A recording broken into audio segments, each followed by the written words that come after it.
Guide ചെയ്യാൻ ഒരാളുണ്ടായിരുന്നില്ല. ആ ഗൈഡൻസിന്റെ ഇല്ലാത്തതിന്റെ എല്ലാ കുറവുകളും ഇന്ന് നിൽക്കുന്ന അപ്സരയിലുണ്ട്. മേ ബി എനിക്ക് ആ ഒരു ടാലന്റ് കൊണ്ട് ദൈവം എനിക്ക് എല്ലാ അനുഗ്രഹവും തന്ന ഒരാളാണ്. ഞാൻ അങ്ങനെ വിശ്വസിക്കുന്ന ഒരാളാണ്.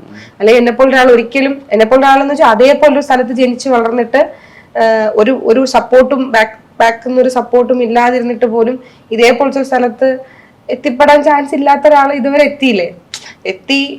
ലഭിക്കാവുന്ന അംഗീകാരങ്ങളൊക്കെ ഒരു പരിധി വരെ ഇപ്പൊ അതൊക്കെ ആലോചിക്കുമ്പോൾ ഭയങ്കര സങ്കടം തോന്നാറ്.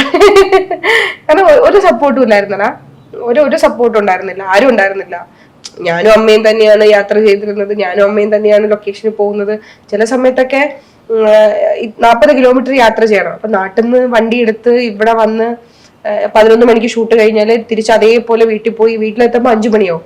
തിരിച്ച് 6 ഒന്ന് ജസ്റ്റ് ഫ്രഷ്. ഞാൻ എന്തിനാണ് അത്രയും ഇങ്ങനെ സ്ട്രഗിൾ ചെയ്തിരുന്നേന്ന് അറിയില്ല. പക്ഷെ ഇതിനോടുള്ള ഒരു ഇഷ്ടം ഉണ്ടല്ലോ.